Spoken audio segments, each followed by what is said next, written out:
Welcome to Happily Ever After, the podcast which seems to talk about all sorts of different things, but one listener described it as the place where we talk about what everyone else is thinking, but maybe not saying out loud.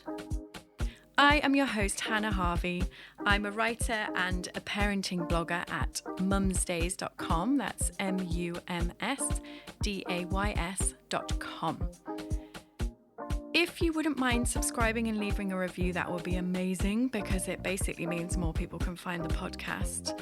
And I also would really love to hear from you. So please could you contact me through Instagram at mumsdays. You can message me anything really, but you know, your stories of life and heartbreak, or any thoughts you might have on the episode, or any questions you want answering.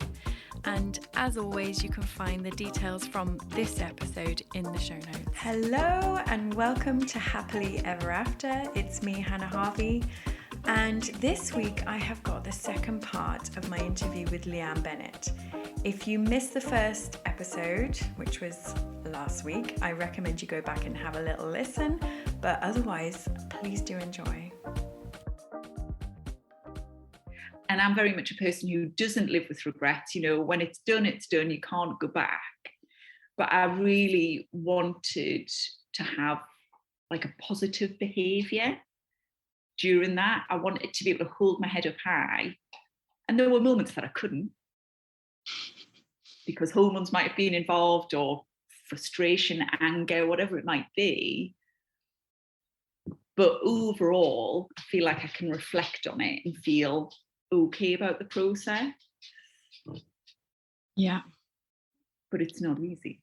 No, but 5 years on, you feel like you're at a place where, yeah, you know, Georgie's happy, you're obviously communicating well. Yeah, we're communicating well. I think, you know, there's always going to be a bit of fallout from these things. But I've completely, you know, I've handed over those two businesses. I completely retrained in a different area, and I'm doing something that's really meaningful to me. So what are you doing now, Leeanne? So I retrained as a psychological wellbeing practitioner. So it's very much focused on cognitive behavioural therapy, and working with people who have anxiety, depression, all of that type of thing. And I started out actually in the North East Prison Service, which was amazing. I absolutely loved it, but it was incredibly challenging. And now I work within occupational health, so very, very different. But what I've realised in helping provide therapy for people is how important therapy is. Mm-hmm.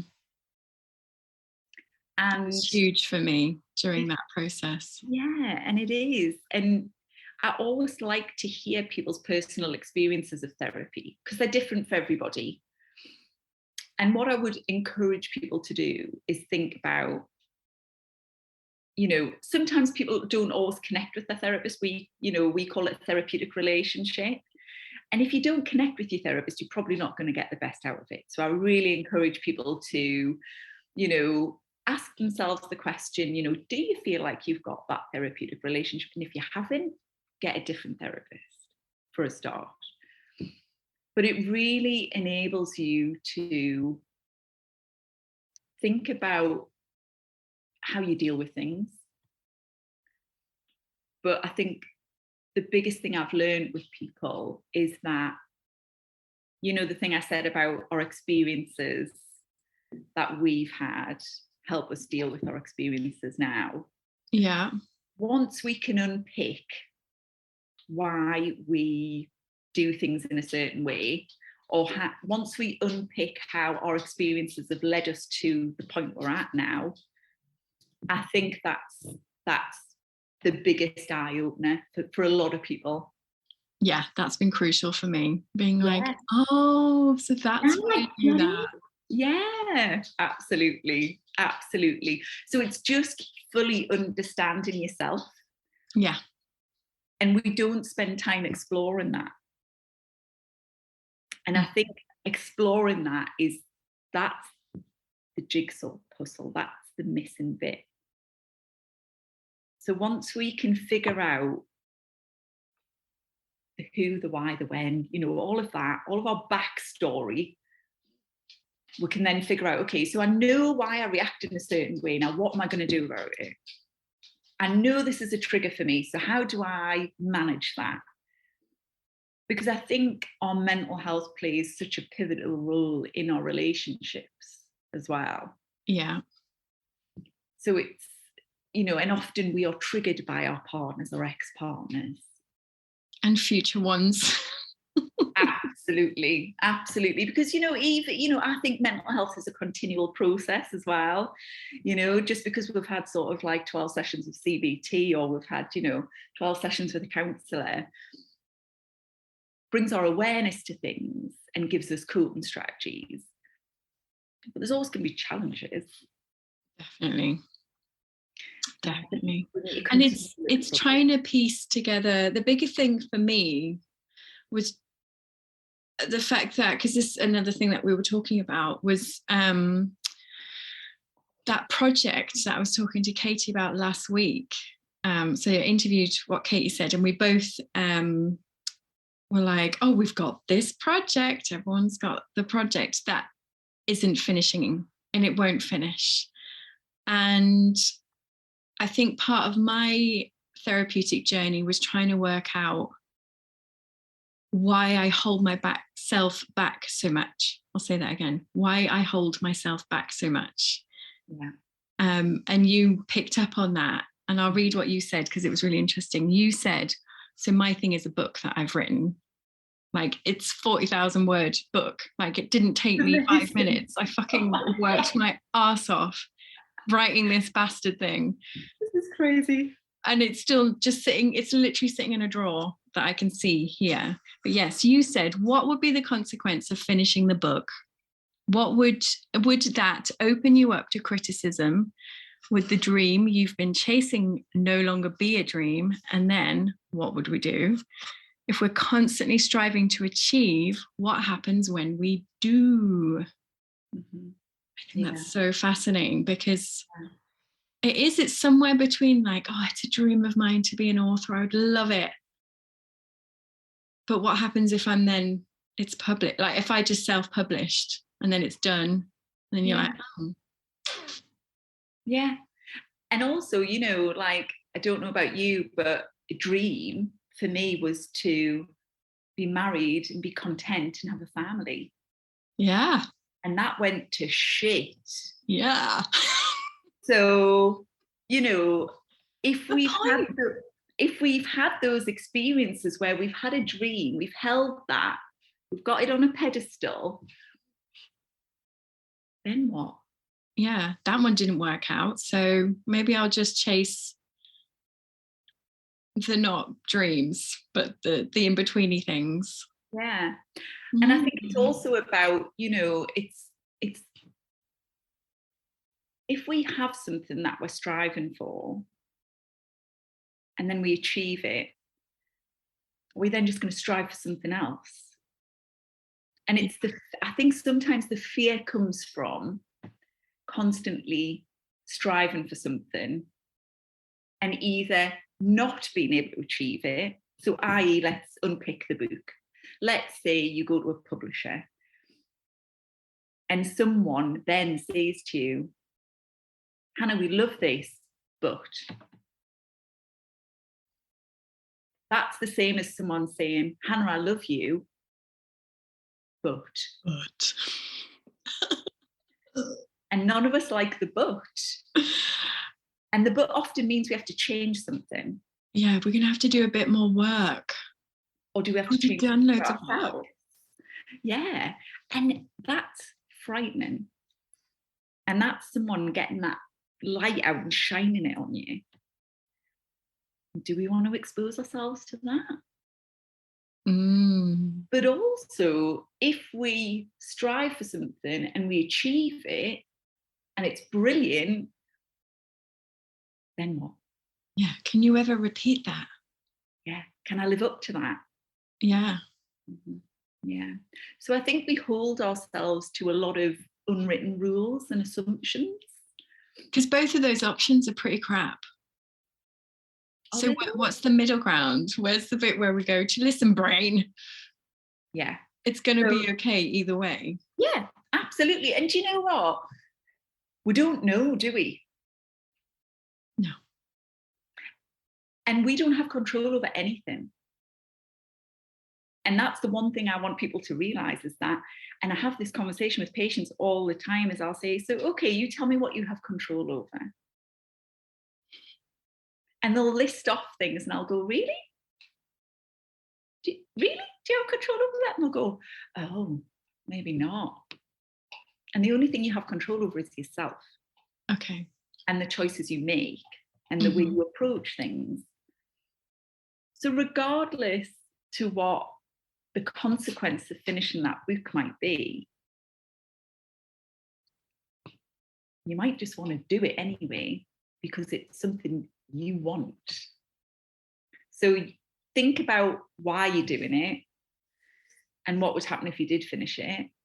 And so basically we're doing that whole challenging of it a bit there. We're thinking, you know, what's the benefit? What's positive? What's negative about this?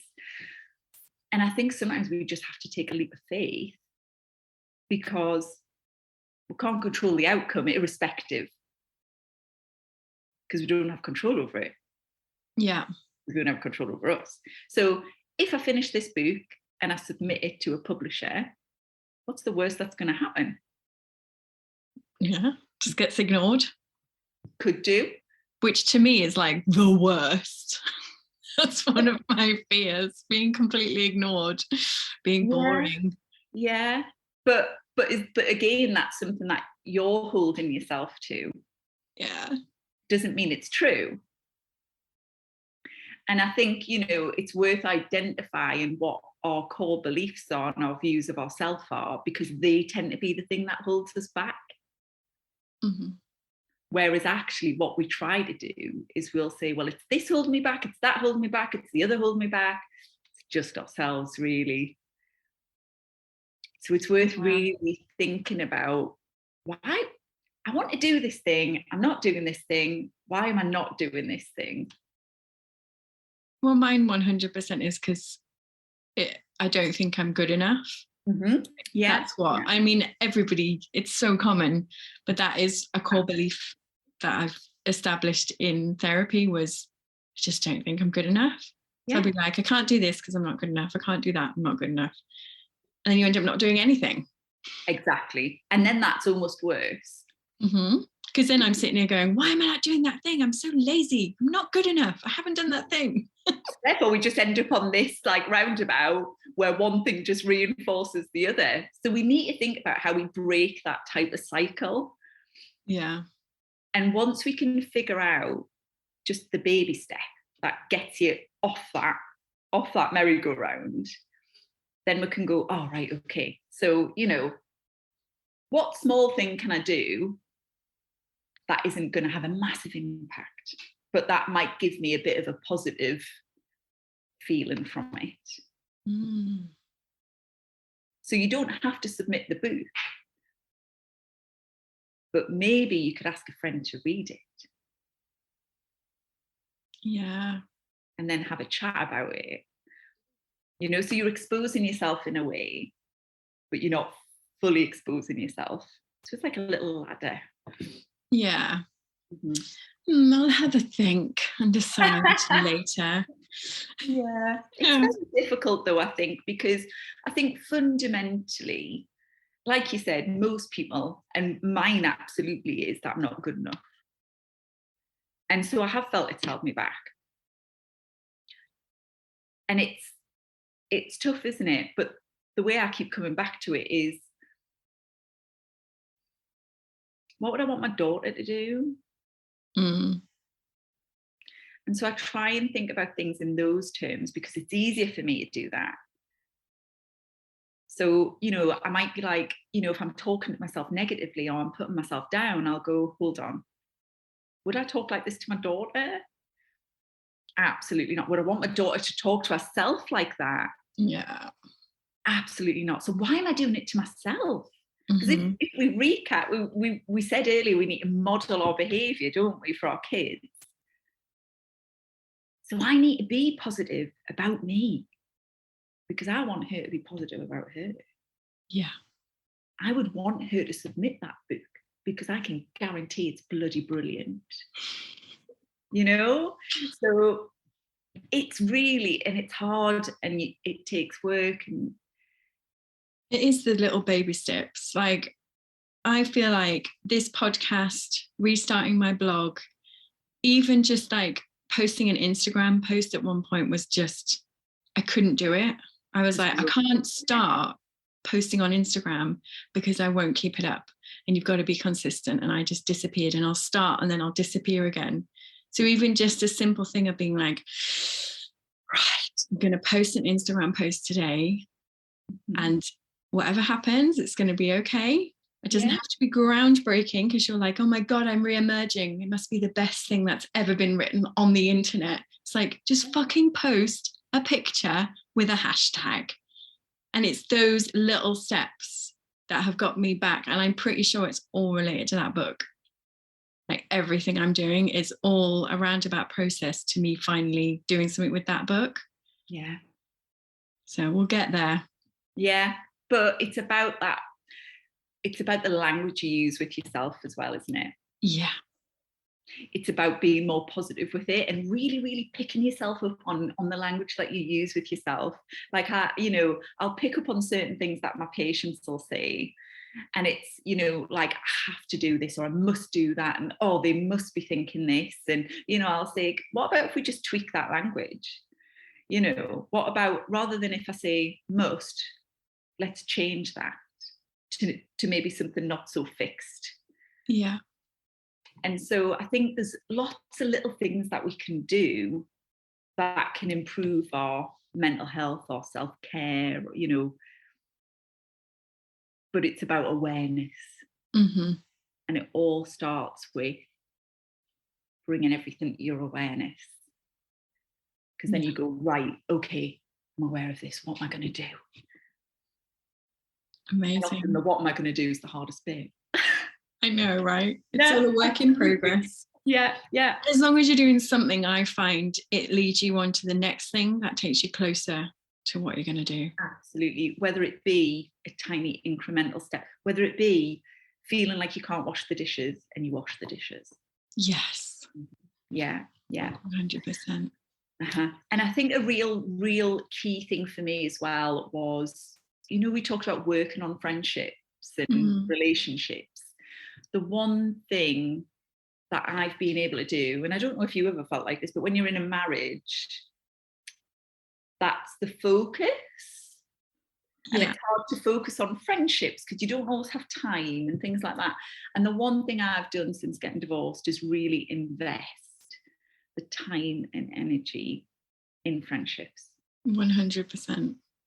And that has been my saving grace. Mm-hmm. Like, some of the girls around me have just been incredible. Yeah. Mm-hmm. And without that, I think the journey's tougher, isn't it? Yeah. Oh, well, to finish on, Leeanne, how's the dating going post-divorce? Right. Well, it's keep it short. We've got to finish. Yeah, God. I mean, that's like a whole segment in itself, isn't it? Do you know what? Overall, I'm not in a relationship at present, but what I have done, and actually, I definitely think this has been a good thing. So I've dated on and off for the 5 years, and I've really discovered what is important to me. Yeah. In a partner. I met my ex-partner when I was 21. I had no idea who I was.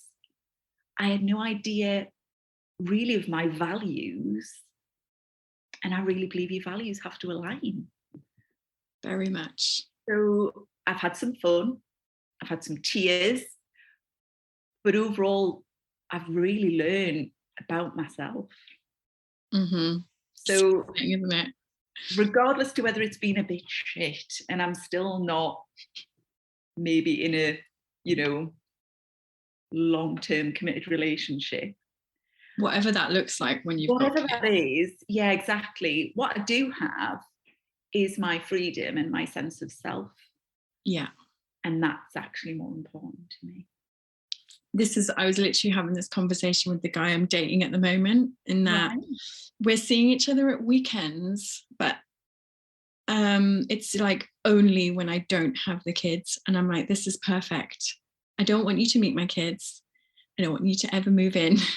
I want complete autonomy over my life. Yeah. And I would like to go for dinner and the occasional holiday with you. Do nice things. Exactly. Yeah. The one thing I find difficult, so I have my daughter 60% of the time, and obviously work full time, and amongst that have to fit in housework and, you know, seeing friends and stuff. So trying to carve out that time is difficult.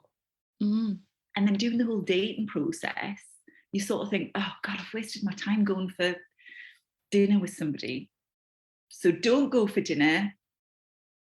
Go for a dog walk, because then you're killing two birds with one stone, or go for a coffee. So I've reduced my time that I spend meeting. But I think you quite quickly know now. That's what I've discovered. Yeah, definitely. Yeah.